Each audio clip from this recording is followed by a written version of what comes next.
Flaccid dysarthria is caused by damage to a lower motor neuron, which results in muscle weakness. Two distinct characteristics of flaccid dysarthria include hyper-nasality and nasal emissions. This is because the muscles used to close the velum are weakened, which results in velopharyngeal insufficiency.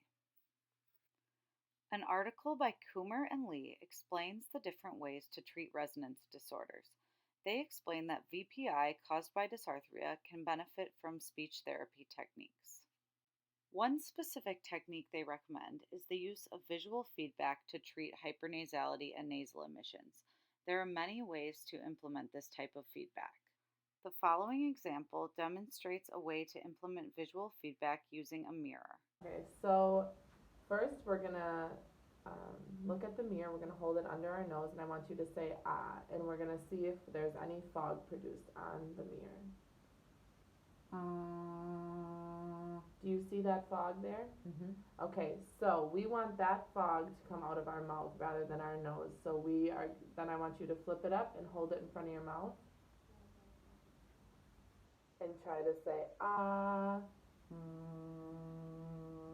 Do you see any fog that time?